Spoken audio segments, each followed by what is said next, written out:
We will talk now about other of the main physical components of a computer. In this case, the motherboard. This is a motherboard. This is not part of the motherboard. This is a fan, just to keep the CPU cool. And here we have a CPU. So this is one of the main parts of the motherboard, the socket.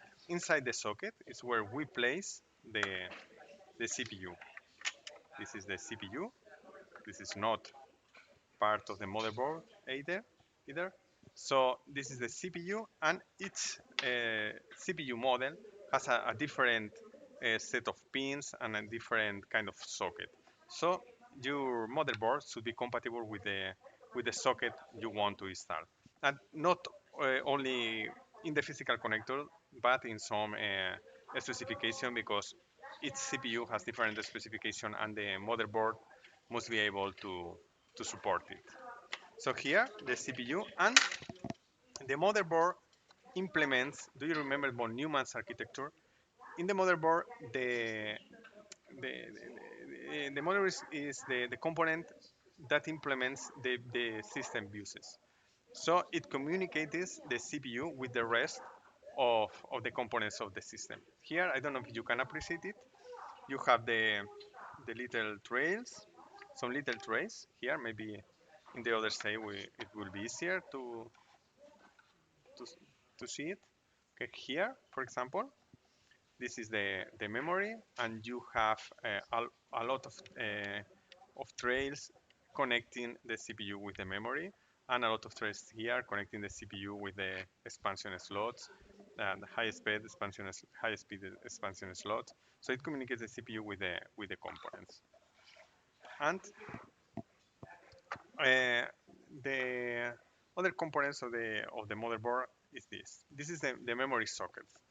The memory is the second most important component. This is a memory socket, and you attach it here in the memory sockets, and then are communicated to the CPU. They have only one position. In this case, this motherboard has only two slots for memory chips. It depends, the configuration depends on the motherboard specification, and in some cases you have dual or triple banks, so you can access more than one memory model at the same time. But it's yeah, just part of memory specification and memory, how memory works. Okay, so we have the memory connected with the CPU. We have here the PCI Express slots. It's for connecting, for example, a graphical card. You will connect here. This is a 16 speed PCI Express. This is single speed PCI Express. I don't know if you can see very well here. You have this. This is a chipset used for managing the low speed components of the computer, because memory and PCI Express, those are the high express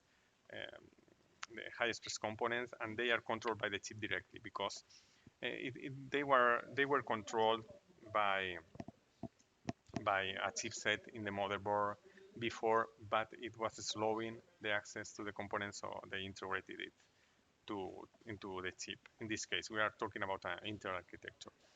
So we have here connectors for power supply.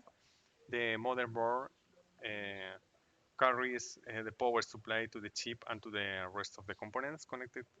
So some of the components connected here, the PCI, for example, the the disks are not supplied by these connectors. And it has here, for example, it has connectors for connecting hard drives. Those are called SATA connectors, and it's for secondary storage. And it has also some other utilities. So, for example, this is a USB connector, so you can connect the case USB here, so you can provide that access to the case USB slots. You have here, for example, this is for the LEDs of the case, and maybe for the speaker. You have this here for, I don't know what this TPM. I don't remember. This is for audio. Yeah, and another utilities you have here for fans. You have, in this case, it seems you have only two fans. You can connect a fan here and a fan here. So it controls the speed of the fan. So if the CPU is hot, the fan will be will rotate quicker. And another important part here of the motherboard is this. Those are the connectors of some periphericals. You have here, for example, some USB, USB 3, USB 2. You have a network controller integrated in the motherboard. More USB. You have audio, and audio integrated in the motherboard as usual today. You have here connectors for video. This is for a digital screen, and for those are digital. This is the analogic monitor, and you have here for keyboard and mouse. So you have most a lot of periphericals connected controlled directly by the motherboard.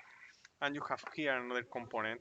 This is a battery for just keeping some configurations that are stored in the motherboard. So just in case the motherboard is power off, you can still keep the configuration. And here, I don't know if you can see it, this is for connecting also a hard drive. This is an M2 connector. You can connect a solid state hard drive here and provide access to the data through the CPU. Another important thing to consider about in CPU is the form factor. This is a very small one. The bigger the motherboard, the more space you have for components and for expansion slots and connecting different components. And more or less, that's it. That's a real example of a motherboard, and we will see some example in pictures of another models of other models of motherboards.